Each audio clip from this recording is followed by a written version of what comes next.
Les entretiens du marquis, bonjour à tous. Doit-on choisir entre les NUPES et ensemble le parti d'Emmanuel Macron, c'est-à-dire choisir entre la peste et le choléra? Alors c'est un sujet que je ne voulais pas aborder de nouveau puisque je l'avais traité dans ma dernière vidéo et puis j'ai un camarade qui a vu justement cette vidéo et qui m'a dit « Ouais mais tu devrais quand même regarder les NUPES, ils sont quand même bien mieux que le parti d'Emmanuel Macron ».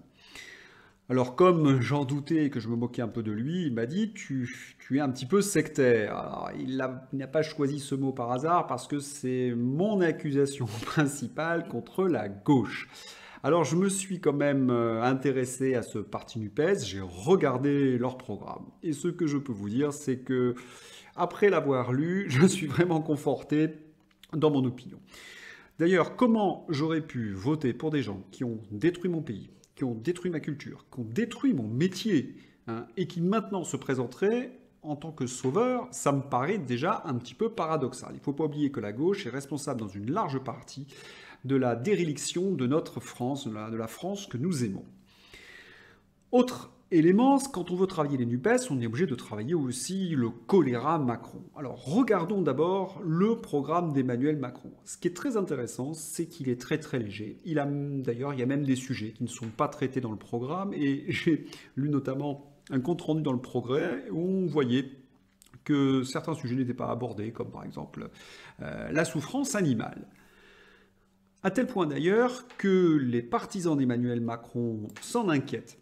Je pense au journal L'Imonde, hein, où on peut lire ce genre de choses. Et dans l'article, on demande à Emmanuel Macron de devoir sortir des généralités, des ambiguïtés, parce qu'en fin de compte, ces propositions, ce sont des généralités, c'est-à-dire des phrases creuses avec des bonnes intentions. Et les deux seules propositions un petit peu concrètes, c'est, vous la connaissez, c'est une réforme tout à fait épouvantable, c'est la retraite à 65 ans. Et la seconde proposition concrète, c'est de coller l'éducation nationale à une éducation européenne, de faire en sorte qu'il y ait le même système de concours, de diplôme plus exactement. Bon, deux choses pour lesquelles je suis je suis évidemment contre. Nous savons quel est le programme d'Emmanuel Macron. Macron, il n'a pas besoin de l'écrire. Il est déjà écrit par le World Economic Forum. Ce qu'ils veulent, c'est mettre en place cette gouvernance mondiale. C'est de suivre les avis de Davos. Donc il ne peut pas véritablement écrire ses intentions parce que les gens ne voteraient pas pour lui. Et c'est d'ailleurs tout un paradoxe parce que Emmanuel Macron demande à voter pour lui, de lui donner une majorité solide au nom de l'ordre républicain, alors qu'il est le président qui a détruit la République, qui a détruit la liberté. Et ça, je vous renvoie évidemment à toutes les vidéos que j'ai pu faire. Et je pense aussi au fils d'Alain Gérard Slama, le jeune Slama, qui a dit « Mais Macron, c'est ce qu'il y a de plus anti-républicain. » Oui, on ne peut pas se référer à l'ordre républicain lorsqu'on est son ennemi le plus fort, le plus violent, lorsqu'on a été nommé pour détruire ce qui reste de France. Donc, on ne peut pas voter pour Emmanuel Macron, on l'écarte. D'ailleurs, je vous avais rappelé que, dans mon cas, j'avais voté blanc, puisque je suis à l'étranger. Bon, je ferme la parenthèse. Pour les NUPES, l'herpès, ou non, la peste NUPES, eh bien, on va regarder un petit peu leur programme. En effet, mon camarade m'a dit, oui, il y a des éléments souverainistes. Alors, quels sont ces éléments souverainistes? Je vais essayer de regarder cela avec, comment dirais-je, raison, avec distance. Ils veulent par exemple sortir de l'OTAN, oui bien sûr je suis pour. Ils veulent relocaliser les productions, bien sûr je suis pour. Ils veulent renégocier le cadre de l'OMC, bien sûr je suis pour. Ils veulent revoir les privatisations, très bien. Et ils veulent relancer l'économie par des augmentations de salaire. Alors, on va s'attarder d'ailleurs à la première chose. Relancer l'économie par des augmentations de salaire, ça ne fonctionne pas depuis 40 ans pour une raison simple. Dans une économie ouverte, si vous donnez du pouvoir d'achat aux Français, eh bien, en fait, vous creusez les déficits puisque la France ne produit pas les produits que les Français consomment. C'est une des conséquences justement de la perte de souveraineté économique. Ça n'a jamais fonctionné, ça a contribué à des catastrophes économiques. Je vous renvoie d'ailleurs à la politique de François Mitterrand entre 81 et 82, et en 83 ça a été une telle catastrophe qu'ils ont été obligés de faire la rigueur. Donc déjà c'est une imbécilité et à mon avis ce n'est que de la démagogie pour attraper le vote populaire. Maintenant, quand on revient sur l'OTAN, sur relocaliser les productions, revoir les privatisations, etc., là, c'est encore une énorme blague. Pourquoi? Parce que dans le programme des NUPES, on trouve qu'ils sont pro-européens, qu'ils veulent relancer l'Europe, et ils sont pro-européens et ils veulent prendre des mesures contre les directives européennes. Mais de qui se moque-t-on? C'est tout simple, et je le dis à mon camarade, on n'attrape pas des mouches avec du vinaigre. Ils vous lancent comme ça quelques signaux pour que vous votiez pour eux, et puis le jour où ils sont au pouvoir, tout cela, ça passe à l'as. D'autant plus que ces gens qui nous parlent de souveraineté à certains moments, ce sont ces mêmes gens qui sont contre les frontières. Alors j'aimerais juste qu'on m'explique comment peut-on en même temps être pour une souveraineté économique et pour la disparition des frontières à l'intérieur de l'Europe. C'est une contradiction qui ne me semble pas tenable. Et puis, je tiens quand même à rappeler qu'à l'intérieur des NUPES, nous avons les socialistes, nous avons les écologistes qui sont foncièrement pro-européens. Autrement dit, les NUPES ne pourront jamais mettre en place ce genre de mesures. Ils les lanceront comme cela au calendrier grec et elles ne seront jamais votées. Ce ne sont que des mensonges, ce n'est que de la démagogie. Alors, ensuite, il y a des mesures qui sont par contre capables de mettre en place, et celles-là, elles sont particulièrement effrayantes. En effet, ils veulent nous sortir du nucléaire. Nous sortir du nucléaire. Alors là, ça, je trouve cela véritablement étonnant. Pourquoi? Alors, nous allons revenir un petit peu en arrière. Nous sommes en 2018 et il y a une étude qui explique qu'on peut produire 100% de notre électricité avec des énergies renouvelables. Il se trouve que ces études sont fausses. Elles sont entièrement bidons. On ne pourra jamais dépasser 20%. Et ces écologistes et ces gens de NUPES nous font croire que cela est possible. Or déjà, ils mentent aux Français. C'est toujours cette fameuse grille de lecture idéologique qu'ils ont et qui nous ont toujours emmenés vers la catastrophe. Alors je tiens à expliquer pourquoi on ne pourra jamais produire 100% d'énergie renouvelable, ou tout au moins dans un horizon raisonnable. Peut-être qu'en 2200, oui, mais tant que je serai vivant, je ne pense pas qu'on ait 100% d'énergie renouvelable. Alors pour quelle raison? La première raison, c'est que les énergies renouvelables sont appelées énergies alternatives. Autrement dit, pour produire par exemple du voltaïque, il faut qu'il y ait du soleil. La nuit, quand le ciel est couvert, votre voltaïque ne produit pas d'électricité.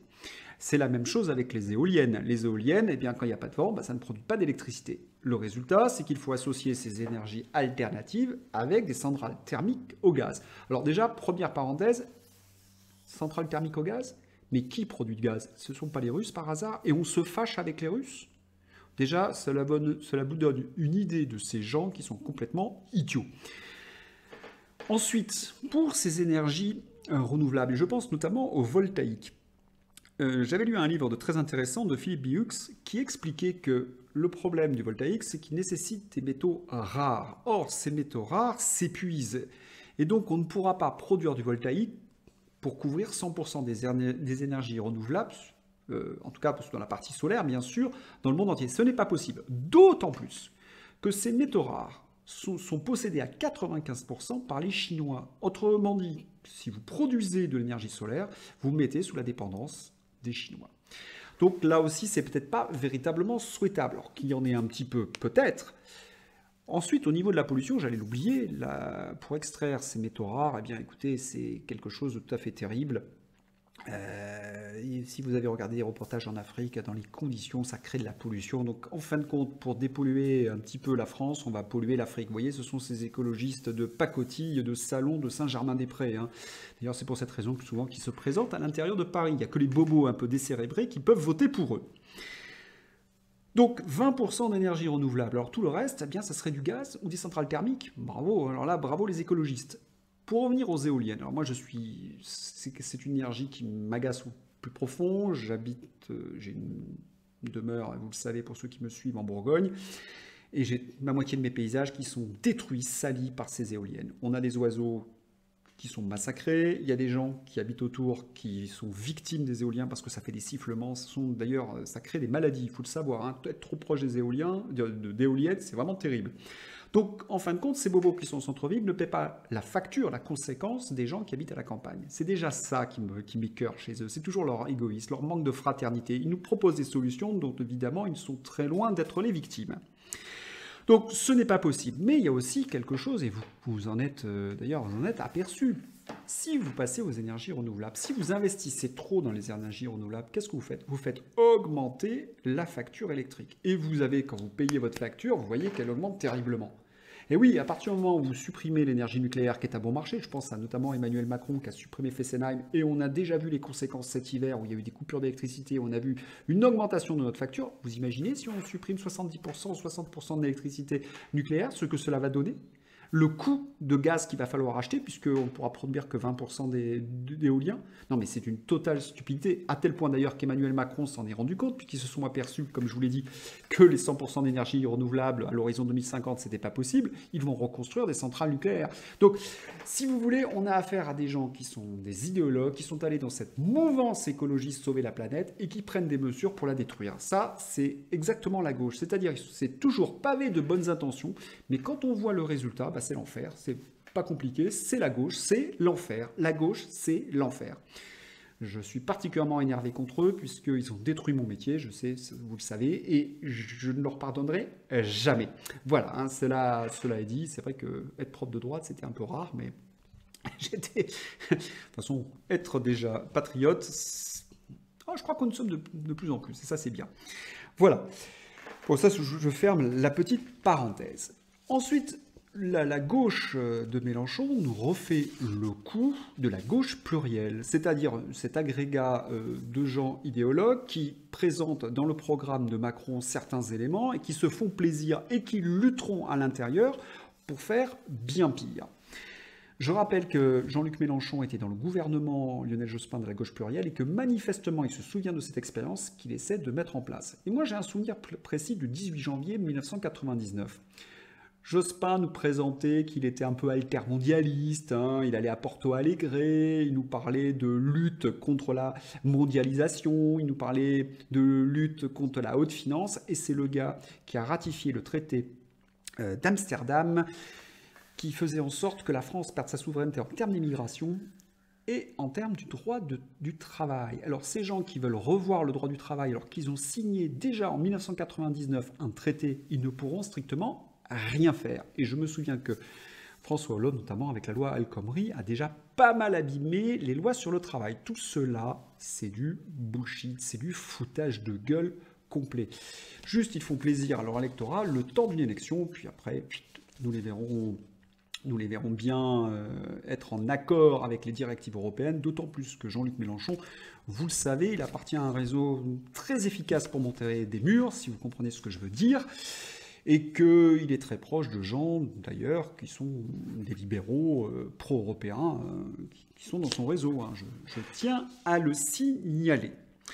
Voilà, alors ça, c'est cette gauche plurielle. Je voudrais revenir d'ailleurs sur ces éléments de la gauche plurielle, et notamment sur quelqu'un que je méprise profondément, je vous en ai déjà parlé, c'est Aymeric Caron. C'est le gars qui, à l'intérieur de son parti, de révolution écologiste, milite par exemple pour la fin de la pêche, fin de la chasse, fin de la viande, fin des pesticides, fin du nucléaire, fin des frontières. Alors certains me diront, ah oui, mais c'est bien de lutter contre les pesticides. Oui, mais pour ceux qui ont quelques connaissances agronomiques, ils savent très bien qu'en effet, il y a des mauvais pesticides, mais que si vous ne faites pas au moins une agriculture raisonnée, vous n'aurez plus de production.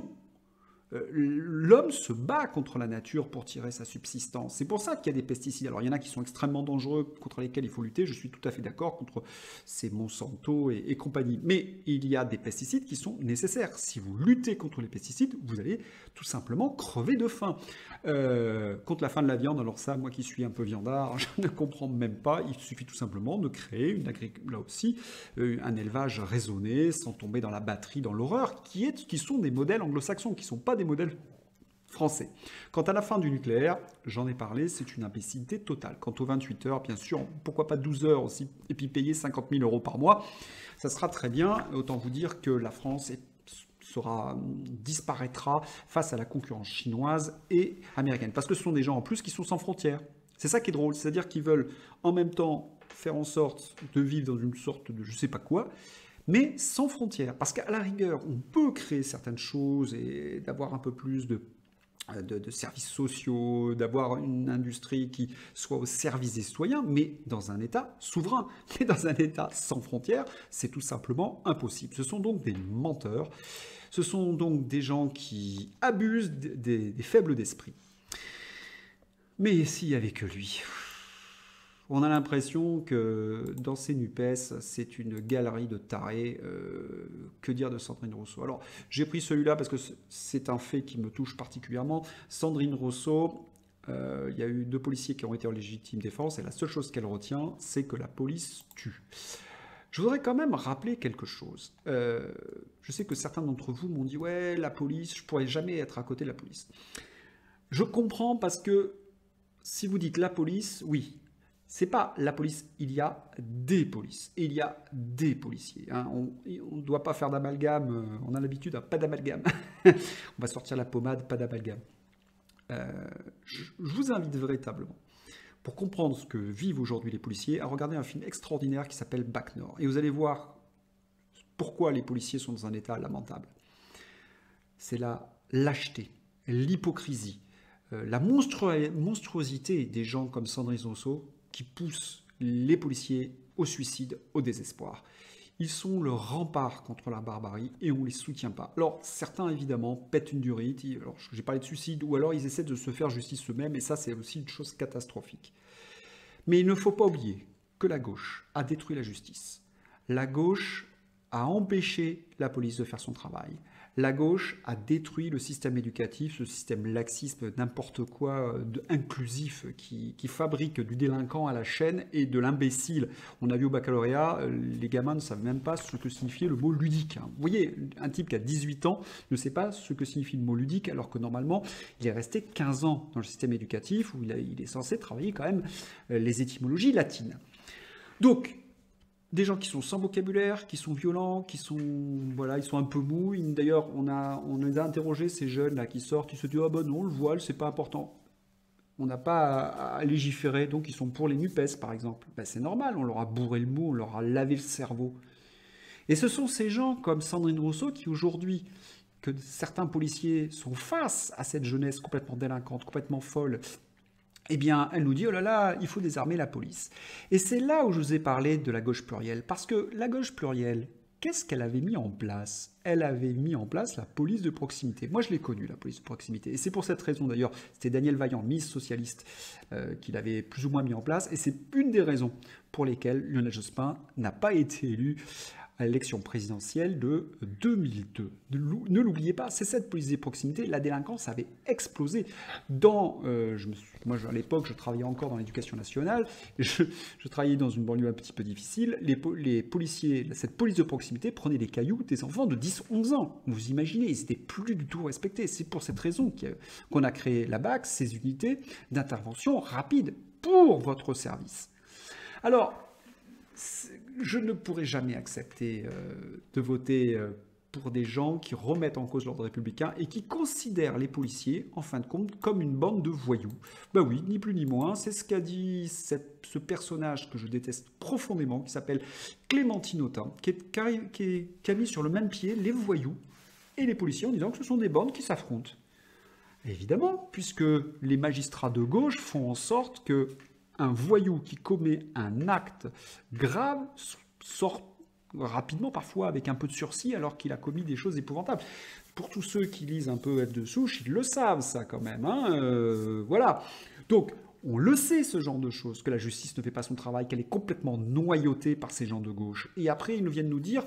Ah, la police, eh bien, elle est dangereuse. Eh bien non, c'est pas la police qui est dangereuse, ce sont les racailles. Il suffit de voir l'augmentation des crimes et délits en France sous l'ère Darmanin pour comprendre qu'on est dans une situation complètement d'insécurité et qu'elle a été voulue et soutenue par des gens comme Clémentine Autain. Donc c'est tout à fait inadmissible ce genre de propos. Alors d'un côté, vous avez Emmanuel Macron qui est anti-républicain, et vous allez voter pour les NUPES qui sont profondément anti-républicains, qui ne sont plus pour l'ordre républicain. Alors quand je dis républicain, c'est l'ordre hein, en général. Hein. Voilà. Pour ceux qui pourraient me dire « Ah, vous utilisez trop le mot républicain ». Je suis républicain dans le sens de l'ordre. Mais il n'y a pas que Clémentine Autain, il y a tout simplement ce personnage. Alors, ce personnage... je le méprise au plus haut point.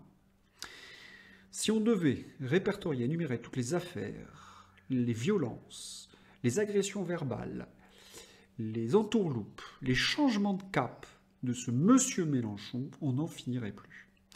Je vais vous confesser une chose. J'ai été lecteur de son blog dans les années 2008-2009. Oui, ça doit être à peu près à ces années. Il était député européen. Il donnait des informations très importantes, parce que j'étais journaliste, donc il donnait des informations importantes sur le fonctionnement. Et ce gars-là, qui connaît parfaitement le fonctionnement des institutions européennes, qui aujourd'hui se dit européen, qui dans son programme veut redynamiser l'Europe, eh bien, ce changement-là, c'est impardonnable. Et vous connaissez peut-être des patriotes qui ont été dans son parti, la France Insoumise, autrefois. Je pense à Kuzmanovic ou Kotarak, qui est aujourd'hui au Rassemblement National. Il y en a d'autres aussi qui sont venus à Reconquête, puis qu'on retrouve à Debout la France ou aux Patriotes d'ailleurs, hein, et qui nous disent au départ, ils nous expliquaient qu'ils voulaient mettre justement, remettre en la souveraineté française. Et puis plus du tout. Et puis quand on voit autour de lui les gens qui l'entourent, c'est-à-dire les socialistes et écologistes, on a bien compris qu'il a trahi profondément la cause souverainiste. Alors, qu'on ne vienne pas me dire aujourd'hui, non, il est souverainiste. C'est un mensonge. Il n'y a que la droite patriote qui l'est. Et cette petite tentative, on l'a entendu, votez pour moi, les fachos, pas trop fâchés, pas trop fachos, je ne sais pas le terme exact qu'il a entendu, ne vous laissez pas prendre par ce genre de discours. Ce sont des menteurs, ce sont des profondément menteurs. Et n'oubliez jamais que ces gens-là ont détruit votre pays. Ne l'oubliez jamais. Voilà, bah écoutez, vous voyez, je suis un peu ému parce que cette gauche, je la vomis, mais à un niveau, j'essaie de conserver ma distance et de ne pas utiliser des mots trop forts, trop violents, mais au fond de moi, ça palpite, hein, j'ai subi des conséquences. Si un jour, d'ailleurs, il y a un type qui me dit, ouais, vous êtes parti à l'étranger, tout ça, mais mon expatriation, elle est due à ces gens-là. À un moment donné, un jour ou l'autre, on en serait venu aux mains, je vous dis franchement. C'était comme ça que ça se passait, je ne les supportais plus. Je ne supportais plus leur hypocrisie, je ne supportais plus leur bêtises, je ne supportais plus leur esprit sectaire. Des gars qui vous expliquaient, par exemple, je vous donne un exemple, mais il est complètement ridicule, mais pour moi, il veut dire beaucoup. Sarkozy, que je n'aime pas, et vous le savez, faisait du jogging, et un jour, il y en a un qui m'a dit « Ah ouais, ceux qui font du jogging sont de droite ». Vous voyez un petit peu le fonctionnement mental. Et moi, j'avais répondu comme les Kenyans et les Nigérians, les Kenyans, tous les Korapi africains, et puis Zatopek, et puis... Non mais, comment peut-on dire ce genre de bêtises? Il suffit qu'un homme de droite, je sais pas, mange des croissants, puis le lendemain matin, tous les gens de gauche n'en mangeront plus, parce que ça, c'est de droite. C'est ça leur esprit à ces gens-là. C'est un esprit sectaire. Et on comprend mieux pourquoi aujourd'hui ils se retrouvent complètement avec le communautarisme religieux d'une certaine religion. Et qu'ils se mettent à défendre les chances pour la France. On le comprend très bien, cela. Parce qu'eux-mêmes, ils sont sectaires. Voilà. Eh bien, dites-moi ce que vous pensez de cette vidéo. N'hésitez pas à soutenir ces informations. Et puis, s'il y a des choses qui vous ont déplu, bah, allez-y. On est là pour discuter. Nous sommes entre patriotes. On est là pour véritablement échanger, construire. Et puis ce que je constate, c'est qu'on est de plus en plus nombreux. Je suis sûr qu'on arrivera à construire un jour notre union des droites. Elle est obligatoire, elle est inéluctable. Bref, si vous avez mes vidéos, je me répète, n'hésitez pas à la soutenir, à liker. Et puis à bientôt pour un nouvel entretien. Merci à tous.